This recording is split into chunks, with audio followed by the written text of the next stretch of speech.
오늘 뉴스앤뉴스 우리 무역 적자 상황 좀 보겠습니다. 특히 대중국 수출 오랜 기간 최대 흑자국이 중국이었는데 어느 순간 최대 적자국이 됐습니다. 박대기 기자 나와 있습니다.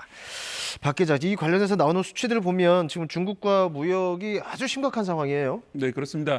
1월과 2월의 대중국 무역 수지는 50억 7천만 달러 적자를 기록했습니다. 네. 우리나라가 가장 천연가스를 많이 수입하는 호주라든지 원유를 많이 수입하는 사우디아라비아를 뛰어넘어서 중국이 우리에게 가장 많은 적자를 안긴 국가가 됐습니다. 네. 월간이나 연간 기준을 통틀어서 중국이 우리 최대 무역 적자국에 오른 것은 이번이 처음입니다. 그러니까 가스나 석유는 그럴 수 있는데 중국은 이제 그런 상품들이 오가는 데가 아니란 말이죠. 그동안 우리가 중국 수출로 먹고 살았다고 해도 과언이 아니지 않습니까? 네, 특히 구제금융 사태 이후에 그랬습니다. 우리나라가 제도약을 할 수 있었던 배경에 대중국 흑자가 있었습니다. 네. 통계를 보면 2000년 이후 대중국 흑자가 큰 폭으로 늘었고요. 2013년에는 628억 달러 흑자로 정점을 찍었습니다. 네. 하지만 지난해부터 기류가 급변해서 간신히 흑자를 기록했습니다. 이후 올해는 적자가 역대 최대 속도로 쌓이고 있는 중입니다. 자, 진짜 원인이 뭘까요? 이제 워낙 복합적이긴 하지만 일단 수출, 수입 어느 쪽 영향이 컸을까요? 예, 둘 다 문제인데 역시 수출이 더 문제입니다. 그렇죠. 네, 이번 달만 보면 1일부터 20일까지 지난해 같은 기간 대비해서 수출은 36% 줄었고요. 네. 수입은 9% 늘었습니다. 네. 우리 주력 품목인 반도체 단가가 급락한 것이 가장 큰 영향을 미쳤습니다. 또 코로나로 인한 중국 경제활동 차질이 아직 완전히 회복되지는 않은 걸로 보입니다. 전체 수출 가운데 중국 비중도 2018년 26.8%에서 올 들어서 지난 20일까지는 19.8%로 20% 미만으로 지금 떨어진 상황입니다. 자, 이제 수입도 늘었습니다. 이제 수입도 좀 따져봐야 될 텐데 어떤 품목이 영향이 컸을까요? 네, 특히 최근에 핫한 그런 품목이죠. 네. 2차 전지 배터리 원료 같은 정밀화학 원료 같은 경우에 중국 물건을 많이 쓰고 네. 있습니다. 이 배터리에 들어가는 원료인 리튬이나 전구체는 상당 부분이 중국산입니다.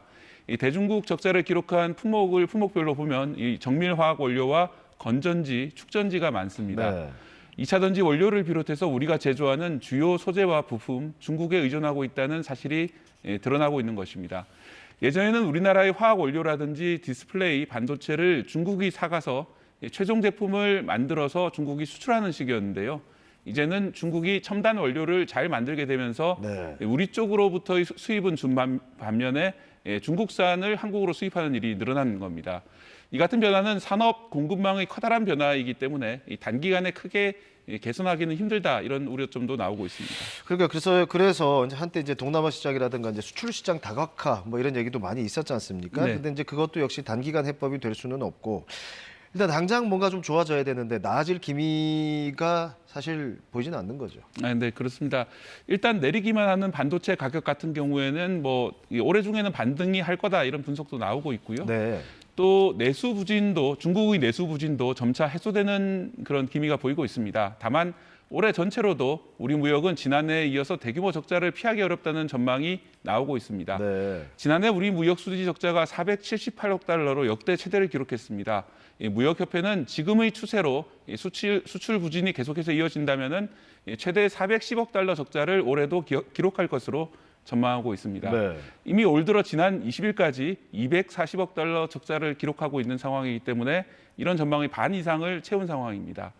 다만 하반기에 좀 회복을 한다면 적자 규모를 50억 달러 정도로 크게 줄일 수도 있다, 이런 전망도 있습니다. 그러니까 이제 1분기 지나고 있는데 벌써 적자 규모가 올해 전망의 절반이다. 네. 자, 이제 답이 잘 안 보이는데 그런데 어제 정부가 관광 활성화 얘기를 했어요. 이거는 어떻게 좀 봐야 될까요? 네, 결국은 수출이 부진한데 뾰족한 해법이 없는 상황에서 내수라도 일으키자, 이런 것으로 보이는데요. 네, 네.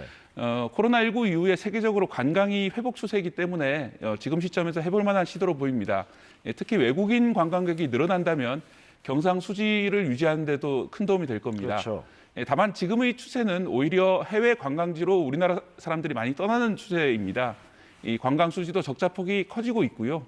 이런 추세를 일시적인 할인 쿠폰 등 몇 가지 대책만으로 뒤집기는 쉽지는 않아 보입니다. 그렇겠죠. 이 업계 전문가들은 내국인이 오랜 기간 즐겨 찾는 관광지가 많아야지 외국인 방문도 늘어날 거라고 이렇게 말하고 있습니다. 이 외국인 관광객 수를 얼마나 늘리냐, 이런 단기적인 지표보다 좀 제대로 된 관광 인프라를 구축하는 것이 더 필요해 보입니다. 그러니까 뭐라도 해야 되는 상황에 이제 나온 대책 같아요. 네. 그러니까 요즘 이제 대중국 견제 상황도 그렇고 이게 이제 정치 외교 환경까지 맞물리니까 정말 더 어려워지는 것 같습니다. 자, 여기까지 듣겠습니다. 박대기 기자였습니다.